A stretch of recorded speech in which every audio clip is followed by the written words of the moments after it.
ఇవాళ ఒక సైంటిఫిక్గా తెలంగాణ ప్రజల ముందు ఉంచా. ఇవాళ మేము 6% ఓటు వచ్చినప్పుడు 2018లో మాకు 22% ఇచ్చి 4 సీట్లు ఇచ్చారు.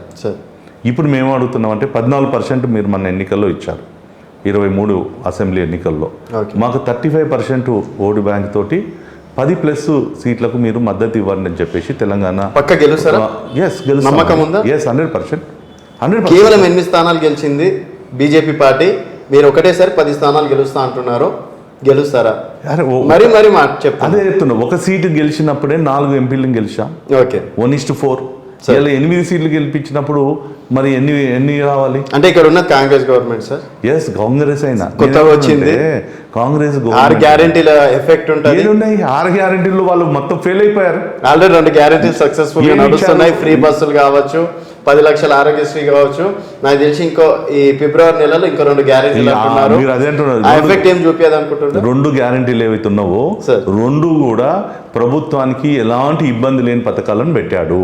ఓకే, ఇవాళ ఆర్టీసీ మీద భారం పడుతుంది. సో వీళ్ళు ఇస్తున్నది ఏం లేదు, ఆర్టీసీ మీద నడుపుతున్నారు. ఆర్టీసీ ఇప్పటికే దివాల్లో ఉంది, ఇబ్బందుల్లో ఉంది. ఇలా ప్రజలు ఎంత ఇబ్బంది పడుతున్నారు మీరు చూస్తున్నారు కదా. ఎస్, ఉచిత బస్సు ప్రయాణం ఇవ్వడం మంచిది, కానీ దానికి అనుగుణంగా ఇవాళ మౌలికమైనటువంటి వసూలను పెంచాలి కదా. ఇలా చాలామంది పేద మధ్యతరగతి వాళ్ళు గతంలో మరి బస్సుల మీద ఆధారపడినటువంటి వాళ్ళందరూ ఇలా ఉచితం పేరు మీద అనేక మంది వస్తున్నారు. మరి ఎవరైతే రెగ్యులర్గా రావాలనో వాడు ఇబ్బంది పడుతున్నారు, ఒక అంశం. రెండోది, ఇలా 10 లక్షలు ఏదైతే ఆయన పెట్టారో దాంట్లో నరేంద్ర మోడీ గారు 5 లక్షల రూపాయలు ఆయుష్మాన్ భావ పథకంలో ఈ ప్రభుత్వం డ్రా చేసుకుంటుంది.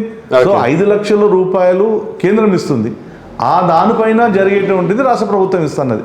అయినా ఈరోజు నేను చెప్తున్నా, మా నియోజకవర్గంలో ఒక దళితుడు మన ఈ మధ్యలో యాక్సిడెంట్ అయ్యి నిమ్స్కు పోతే ఇవాళ ప్రభుత్వం 10 లక్షలు ఈ యొక్క దాంట్లో ఒక ఆపరేషన్కు ఇది వర్తించదని చెప్పేసి 3 లక్షల రూపాయలు కట్టాడు.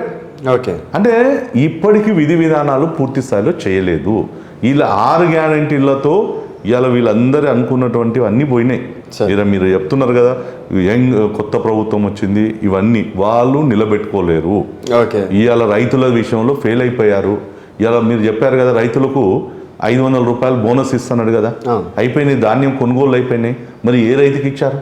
ఇవాళ రైతు బంధు మేము ప్రభుత్వం వస్తే ఆగండి 15,000 ఇస్తున్నారు. ఇవాళ రైతు బంధు ఏడిచ్చారు? 2 లక్షల రూపాయలు రుణమాఫీ చేస్తున్నాడు కదా. ఇదే ముఖ్యమంత్రి గారు ఏం చెప్పారు? ఎవరైతే లోన్లు ఉన్నాయో మీరు క్లియర్ చేసుకుని 2 లక్షలు తెచ్చుకోండి, నేను కడతా అన్నారు. అంటే తప్పుడు హామీలతో అధికారంలోకి వచ్చారు. ఎస్, అయిపోయింది, అధికారంకి వచ్చారు.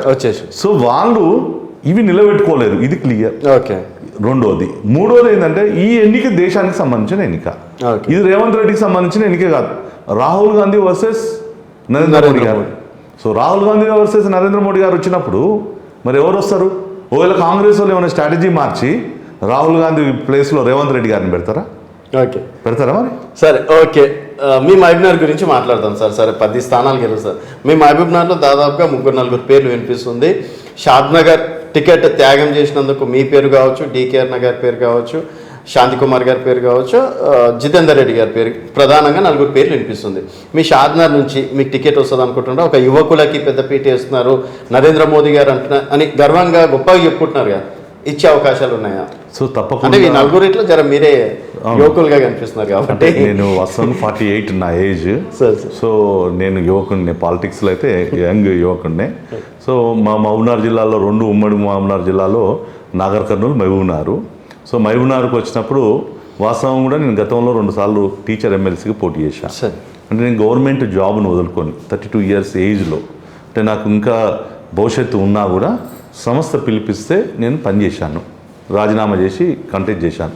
దాని కారణంగానే మన ఏవిఎన్ రెడ్డి గారు బీజేపీ అభ్యర్థిగా టీచర్ ఎమ్మెల్సీ ఎన్నికల్లో మేము గెలిచాం. రెండవది, నేను షాద్నగర్ నుంచి 2 సార్లు ఎమ్మెల్యేగా పోటీ చేశాను, 14లో 18లో. మొన్న తెలంగాణలో సామాజికమైనటువంటి తెలంగాణ కోసం పార్టీ, జాతీయ పార్టీ ఏదైతే ఆలోచన చేసిందో సామాజిక కోణంలో ఈ యొక్క అడ్జస్ట్మెంట్లో మా యొక్క షాద్నగర్ను అందేబాబాయ్ గారు, ముదిరాజు గారు పోటీ చేశారు. వారి యొక్క గెలుపు కోసం, వారి కోసం నేను కష్టపడ్డాను.